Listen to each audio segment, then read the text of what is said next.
Sir రోజా గారికి ఈసారి జగన్ గారు షాక్ ఇచ్చినట్టు చెప్తున్నారు సార్.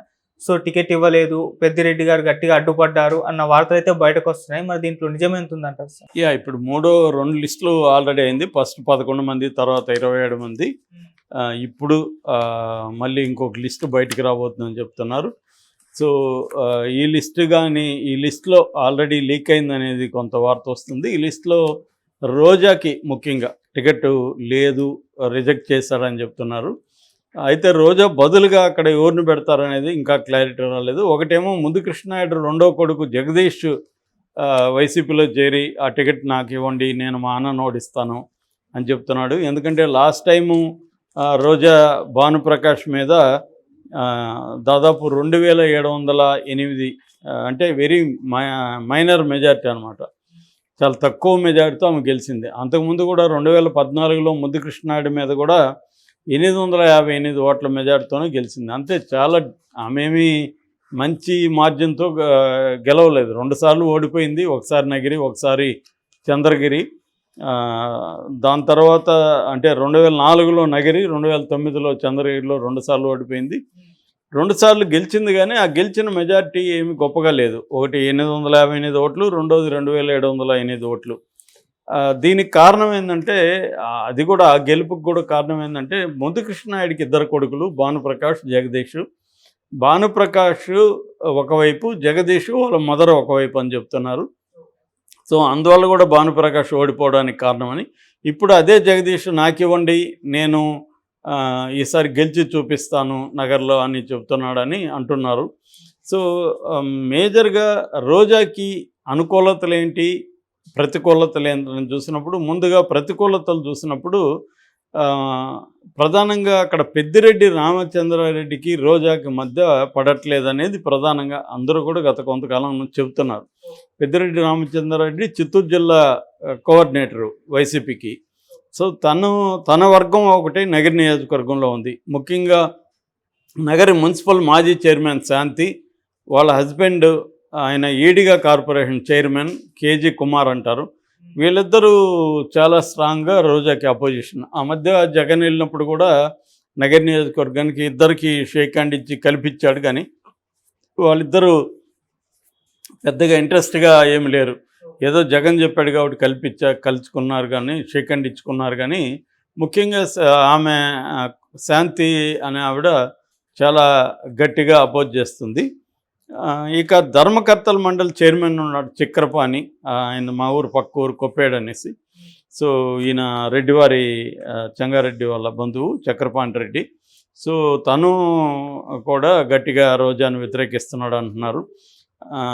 మరోవైపు పుత్తూరు మొదలయారు సామాజిక వర్గానికి చెందిన అమ్ములు అనే వ్యక్తి కూడా స్ట్రాంగ్గా రోజాకి వ్యతిరేకంగా ఉన్నారు. ఇతను కూడా వైసీపీలో యాక్టివ్ అనమాట.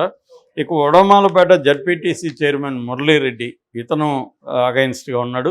మరోవైపు క్షత్రియ సామాజిక వర్గానికి చెందిన విజయపురం లక్ష్మీపతిరాజు, ఆయన కూడా వైసీపీలో యాక్టివ్గా ఉంటారు, ఆయన కూడా వ్యతిరేకంగా ఉన్నాడు. ఇలాగా ఒక బలమైన వర్గం, ముఖ్యంగా రెడ్లు, క్షత్రియ, మొదలయారు, ఈడిగా. సో ఈ కమ్యూనిటీస్కి చెందిన వాళ్ళు రోజాకి టికెట్ ఇస్తే మేము ఓడిస్తామన్న పరిస్థితిలో ఉన్నారు. రెండో వైపు ఆమెకు నివేదికలు కూడా నెగిటివ్గానే ఉన్నాయి. గెలిచే పరిస్థితి ఈసారి లేదని. ఎందుకంటే ఆమెకు ఉండే ప్రాబ్లం ఏంటంటే, ఆమె లోకల్గా ఉండి పనిచేయడం తక్కువ. మనం చూసాము, ఆమె ఎమ్మెల్యేగా ఉన్నప్పుడంతా ఎప్పుడు చూసినా హైదరాబాద్లో ఉంటుంది, జబర్దస్త్ షోలో ఉంటుంది తప్ప అక్కడ లేదు. మామూలుగా ఎమ్మెల్యే అయిన తర్వాత అవన్నీ మానేసి ఉండాలి ఆవిడ. అవి మానేయకుండా వాటిలో కనపడడం వల్ల ఏమైందంటే, ఆమెకు పాపులారిటీ వచ్చి ఉండొచ్చేమో, కానీ నెగిటివ్ పబ్లిసిటీని ఎక్కువ వచ్చింది. జబర్దస్త్ షో మీద కూడా నెగిటివిటీ ఎక్కువ ఉంది. సో జనంలో కూడా నెగిటివ్ వచ్చింది. రెండోది, ఆమె యాటిట్యూడ్కి సంబంధించి ఆమెకు ప్లస్ అయింది దూకుడే, మైనస్ అయింది కూడా దూకుడే. ఆ దూకుడు ఒక్కొక్కసారి అవుతుందంటే ప్లస్ అవుతుంది, దాన్ని ఎక్కడ బ్యాలెన్స్ చేసుకోవాలనేది తెలియకపోతే మైనస్ కూడా అవుతుంది. అంటే అన్నిటికంటే ఏంటంటే, నువ్వు దూకుడు ఉన్నావా మంచిగా ఉన్నావా అనేది పక్కన పెడితే, నువ్వు గెలుస్తున్నావా లేదనేది వెరీ ఇంపార్టెంట్. అది ఈమె ఫోకస్ చేయలేదు. నువ్వు ఎంత దూకుడుగా ఉన్నా నియోజకవర్గ ప్రజలకి అండగా ఉండడం, దగ్గర ఉండడం, వాళ్ళ ఇష్యూస్ని పరిష్కరించి ఇది చేయలేదు ఆమె.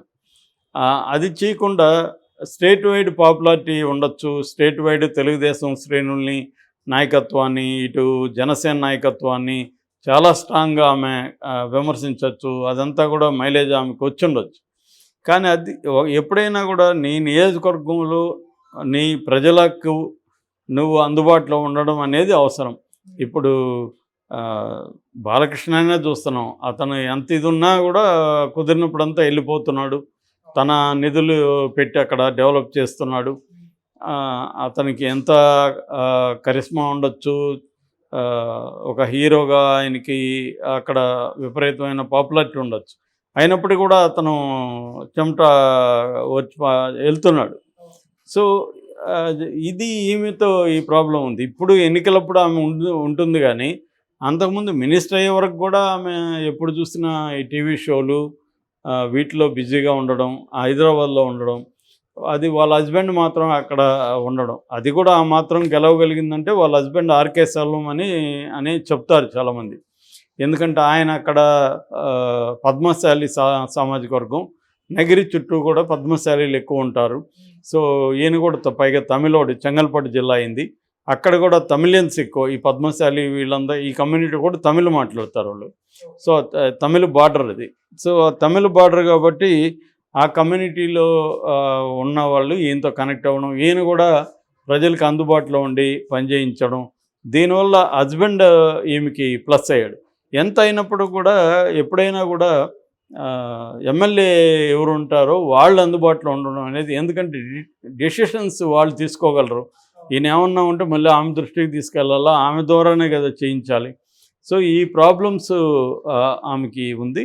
అయితే ఓవరాల్గా చూసుకున్నప్పుడు ఇందాక చెప్పిన వాళ్ళందరూ కూడా ఎవరు కూడా విన్నింగ్ క్యాండిడేట్లుగా, ఈమెకి ఆల్టర్నేటివ్ కాదు. శాంతి కానీ, వాళ్ళ హస్బెండ్ కానీ, కుమార్, ఇందాక చెప్పిన పేర్లు అయితే ఉన్నాయో చక్రపాణి రెడ్డి, అమ్ములు, మురళీరెడ్డి, లక్ష్మీపతిరాజు, వీళ్ళు ఎవరు కూడా రోజా బదులు వీళ్ళకి ఎవరికైనా ఇస్తే గెలిచే పరిస్థితి అయితే వాళ్ళకి కూడా లేదు. అదొక్కటే ఈమె బలం. అంటే ఆల్టర్నేటివ్ ఇమ్మీడియట్గా ఎవరున్నారు. ఇప్పటికిప్పుడు జగదీష్కి ఇస్తే అతను గెలుస్తాడు లేదనేది డౌటే. ఎందుకంటే వాళ్ళ అన్న తెలుగుదేశం, తమ్ముడు వైసీపీ. అంటే అది ఎలా చూస్తారు జనము, యాక్సెప్ట్ చేస్తారా జగదీష్ని? ఇప్పుడు ఎలక్షన్ల ముందు వైసీపీలోకి వస్తే సీట్ ఇస్తే గెలుస్తాడనేది ఒక డౌట్ఫుల్ యాక్టివిటీ. ఏదేమైనా రోజాకి బలాల కంటే కూడా అక్కడ బలహీనతలు, అంటే అనుకూలతల కంటే కూడా ప్రతికూలతలు బలంగా ఉన్నట్టుగా మనకి కనిపిస్తుంది. ఆమె అయితే కాన్ఫిడెన్స్గా ఉంది. నాకు ఇచ్చినా ఈకపోయినా కూడా నేను పనిచేస్తాను అంటుంది. కానీ పైకి అలా అంటుంది, కానీ ఈకపోతే ఆమె కూడా రెబల్ అవుతుందా అనేది కూడా చూడాలి. మరి జగన్ అంత ధైర్యం చేస్తాడా? ఎందుకంటే రోజా అంటేనే ఒక ఫైర్ బ్రాండ్ వైసీపీలో, ప్రత్యర్థుల మీద దూకుడుగా విరుచుకుపడుతుంది. అందుకని ఆమె మీద ఆయన సత్యనారాయణ ఇది చేసినప్పుడు కూడా పితాని ఈమెకి తగినంత సింపతి రాలేదు జనంలో. నిజంగా వేరే స్త్రీలకైతే విపరీతమైన సింపతి వచ్చేది. కానీ ఈమెకి ఈవెన్ వైసీపీ వాళ్ళే చాలామంది దాన్ని ఖండించలేదు. ఎందుకంటే ఈమెకు కూడా అటువంటి నోటు దూరుస్తానం ఎక్కువ, ఎవరినంటే అలా చాలా ఇదిగా మాట్లాడుతుంది, పెద్ద చిన్న ఏముండదు అనేది ఆమె మీద ఉంది. అది దాన్ని బ్యాలెన్స్ చేసుకోలేకపోవడం. రెండోది ప్రజలకు అందుబాటులో ఉండి ప్రజల సమస్యల్ని పరిష్కరించడానికి నిరంతరం కృషి చేయడం అనేది, ఈ రెండు ఆమెకి నెగిటివ్ ఆస్పెక్ట్స్. మూడవది పెద్దిరెడ్డితో గొడవలు. సో పెద్దిరెడ్డితో ఈమె ఇగోలోకి వెళ్ళి పెట్టుకోవడం అనేది కూడా ప్రాబ్లం అయింది. మరి జగన్ ఇప్పుడు సీట్ ఇవ్వనని కరాఖండిగా చెప్పేస్తే ఆమె రియాక్షన్ ఎలా ఉండొచ్చు? ఇంతకుముందు మాట్లాడినంత ఓపికగా మాట్లాడుతుందా, లేదా జగన్ని బ్లాక్మెయిల్ చేస్తుందా అనేది మనం వెయిట్ చేసి చూడాలి. ఏదేమైనా రోజా అయితే మొత్తం 2 తెలుగు రాష్ట్రాల్లో కూడా ఇటు సినిమా పరంగా ఇటు రాజకీయ పరంగా అని ఆమె చాలా పాపులర్ అయింది. చివరికి టూరిజం మంత్రి కూడా ఆమెను వరించింది సెకండ్ టర్మ్ వచ్చినప్పుడు, షఫల్ అయినప్పుడు. ఇప్పుడు మరి టికెట్ ఇవ్వకపోతే మాత్రం ఆమె కనుమరుగైపోతుందా, లేకపోతే టికెట్ ఇవ్వకపోయినా కూడా జగనన్న కోసం నేను పనిచేస్తానంటదా అనేది మనం చూడాలి.